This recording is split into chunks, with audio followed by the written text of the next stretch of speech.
الحمد لله القائل وأقيموا الصلاة وآتوا الزكاة وما تقدموا لأنفسكم من خير تجدوه عند الله إن الله بما تعملون بصير أشهد أن لا إله إلا الله وحده لا شريك له وأشهد أن محمدا عبده ورسوله اللهم صل وسلم وبارك على سيدنا محمد وعلى آله وصحبه أجمعين أما بعد فيا أيها المسلمون اتقوا الله أوصيكم وإياي بتقوى الله فقد فاز المتقون قال الله تعالى يا أيها الذين آمنوا اتقوا الله حق تقاته ولا تموتن إلا وأنتم مسلمون.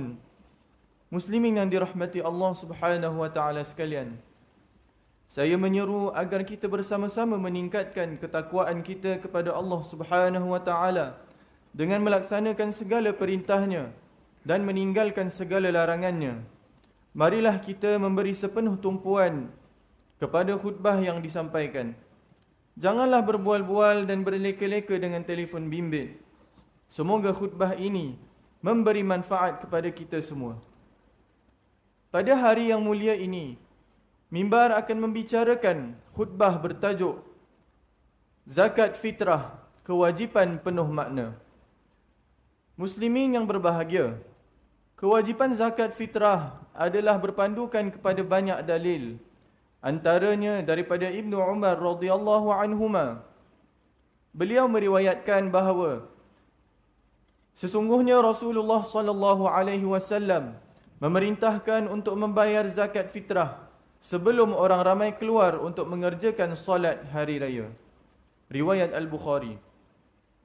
Hukum menunaikan zakat fitrah adalah wajib dan mengingkarinya adalah satu dosa.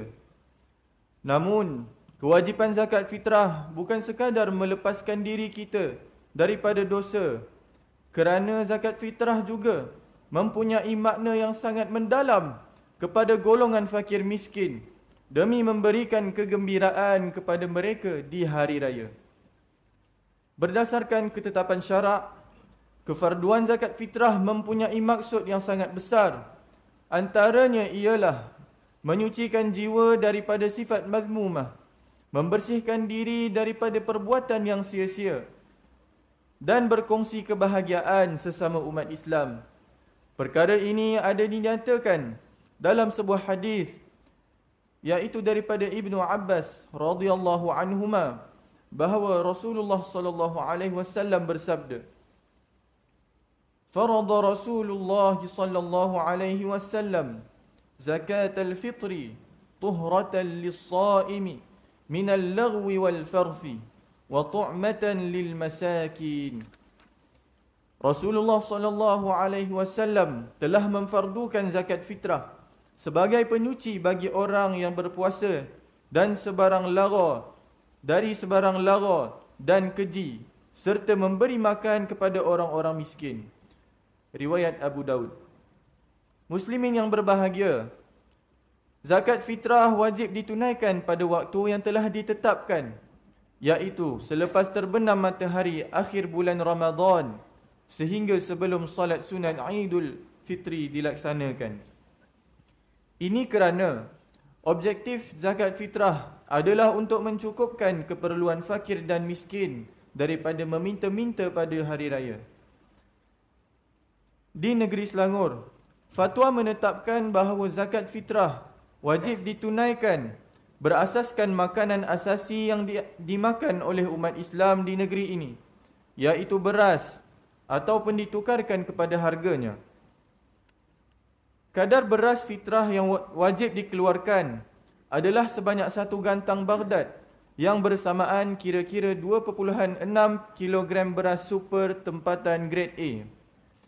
Ia kemudiannya ditukarkan kepada harga atau nilaian wang yang sama dengan berat beras tersebut. Namun begitu, kita juga amat dianjurkan agar menunaikan zakat fitrah mengikut jenis atau grade makanan yang lebih baik yang kita makan sehari-hari, iaitu berpandukan kepada kemampuan kita sendiri. Dalam hal ini, Ibnu Umar radhiyallahu anhuma menyatakan seperti berikut: Amara an-nabiy sallallahu alaihi wasallam bi zakatil fitri sa'an min tamar aw sa'an min sya'ir faja'ala an-nasu 'idlahu muddain min hintah. Rasulullah sallallahu alaihi wasallam memerintahkan kami para sahabat supaya membayar zakat fitrah segantang tamar atau segantang barli. Maka orang ramai menyamakan segantang itu dengan 2 cupak hintah, yakni gandum, iaitu makanan terbaik yang dimakan oleh mereka. Hadis riwayat Bukhari. Maka seseorang yang berkemampuan boleh menunaikan zakat fitrah sesuai dengan harga beras yang dimakan olehnya, sama ada berharga RM14 atau RM21, malah mungkin lebih lagi. Inilah yang lebih baik baginya, sesuai dengan kemampuan dirinya sendiri. Hadirin yang dikasihi Allah sekalian, marilah kita bersama-sama menunaikan zakat fitrah lebih awal. Tidak perlu kita menunggu waktu-waktu terakhir untuk menunaikan zakat fitrah, khususnya pada pagi 1 Syawal, dengan alasan itulah waktu yang paling afdal. Hakikatnya, syarak telah membenarkan kita untuk membayar zakat fitrah bermula malam 1 Ramadan lagi. Jumhur fuqaha berpendapat, sekiranya zakat fitrah tersebut ditunaikan selepas solat Aidul Fitri dan sebelum terbenam matahari 1 Syawal, maka hukumnya adalah makruh. Sekiranya dilengah-lengahkan pembayaran zakat fitrah sehingga selepas terbenam matahari 1 Syawal, perbuatan melengahkan itu adalah haram dan berdosa. Namun zakatnya adalah sah dan dikira sebagai zakat qada. Walaupun demikian, dia tetap wajib segera bertaubat dan menyesali perbuatan melengahkannya itu. Namun begitu, jika masih ada yang terlepas menunaikan zakat fitrah, sama ada kerana terlupa ataupun sengaja, maka wajib baginya untuk mengqada dengan segera dan tidak menangguhkannya lagi sehingga masuk Ramadan yang akan datang. Wajib baginya menunaikan qada zakat fitrah, walaupun teringat kewajipan tersebut setelah habis bulan Syawal, boleh qada zakat fitrah itu, sama ada di kaunter-kaunter zakat ataupun di saluran atas talian atas nama qada zakat. Hadirin yang dirahmati Allah sekalian, ketahuilah bahawa Allah Subhanahu wa taala telah menjanjikan kepada orang-orang yang menunaikan zakat fitrah dengan ganjaran yang sangat besar di syurga nanti. Hadis daripada Ali bin Abi Talib radhiyallahu anhu, bahawa Rasulullah sallallahu alaihi wasallam bersabda yang bermaksud, sesungguhnya di dalam syurga terdapat sebuah bilik yang tembus penglihatan. Luarnya dapat dilihat dari dalamnya, dan jika dari dalam dapat melihat keluarnya. Kemudian berdirilah seorang Arab Badui lantas bertanya, kepada siapakah bilik itu disediakan, wahai Rasulullah? Rasulullah SAW menjawab, bagi mereka yang berkata baik, memberi makan, yakni termasuklah menunaikan zakat fitrah, rajin berpuasa dan mengerjakan solat kerana Allah pada malam hari di saat manusia lain sedang lena. Hadis riwayat Tirmizi. Sementara itu, bagi orang-orang yang bakhil dan enggan menunaikan zakat fitrah, maka mereka dianggap sebagai pendusta agama, sebagaimana firman Allah Subhanahu wa taala dalam surah Al-Ma'un ayat 1 hingga 3. A'udzu billahi minasyaitonir rajim. Bismillahirrahmanirrahim. Ara'aita alladhi yukadzibu bid-din fadzalika alladhi yad'ul yatim wa la yahuddu 'ala ta'amil miskin. Tahukah engkau akan orang yang mendustakan agama, yakni meliputi hari pembalasan? Orang itu ialah yang menindas serta berlaku zalim kepada anak yatim, dan dia tidak menggalakkan untuk memberi makanan yang berhak diterima oleh orang miskin.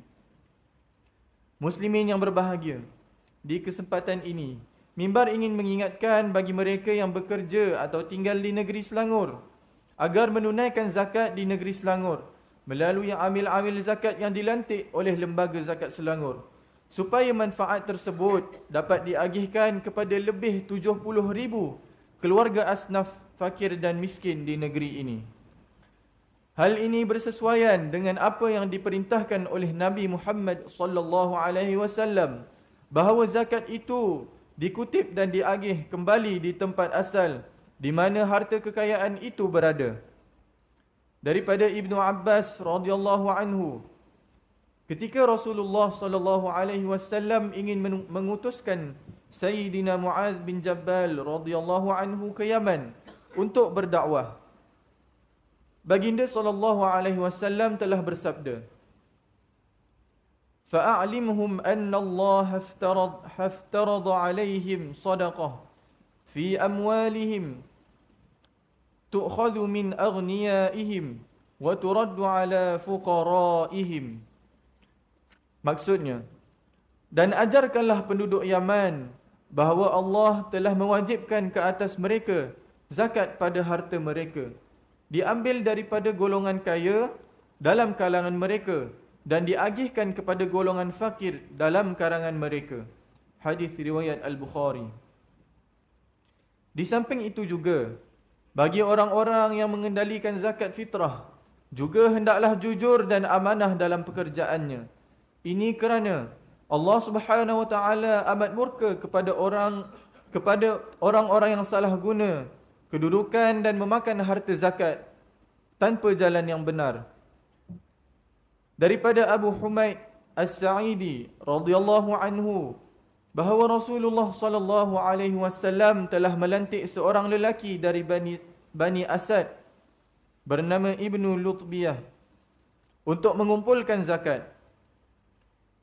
Ketika dia membawakan zakat yang dipungutnya, dia berkata kepada Rasulullah sallallahu alaihi wasallam, "Ini zakat kuserahkan kepadamu dan ini hadiah orang kepadaku."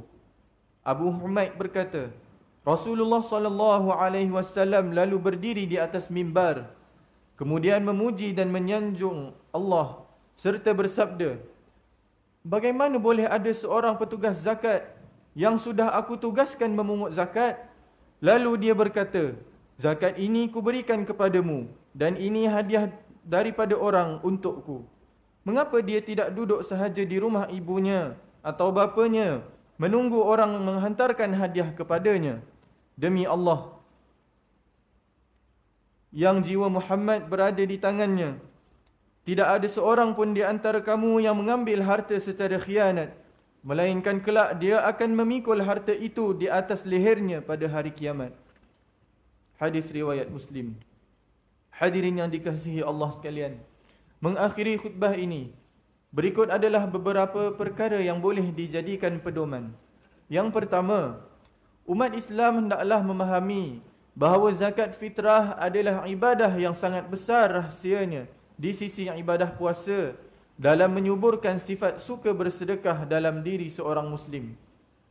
Yang kedua, setiap individu dalam kalangan umat Islam yang berkewajipan membayar zakat fitrah hendaklah menunaikannya mengikut kemampuan diri dan menunaikannya lebih awal untuk mengelakkan risiko daripada terlupa. Yang ketiga, umat Islam yang bekerja atau tinggal di negeri Selangor hendaklah menunaikan zakat di negeri Selangor melalui Lembaga Zakat Selangor atau wakilnya. A'udzu billahi minasyaitonir rajim. Innama waliyukumullahu wa rasuluhu walladzina amanu alladzina yuqimuna as-salata wa yu'tuna az-zakata wa hum raki'un. Sesungguhnya penolong kamu hanyalah Allah dan Rasulnya, serta orang-orang yang beriman, yang mendirikan salat dan menunaikan zakat, sedang mereka rukuk tunduk menjunjung perintah Allah. Surah Al-Ma'idah ayat 55. Barakallahu li wa lakum fil Qur'anil azim. Wa nafa'ani wa iyyakum bima fihi minal ayati wadh-dhikril hakim. Wa taqabbala minni wa minkum tilawatah. Innahu huwas sami'ul alim. أقول قولي هذا وأستغفر الله العظيم لي ولكم ولسائر المسلمين والمسلمات فاستغفروه إنه هو الغفور الرحيم.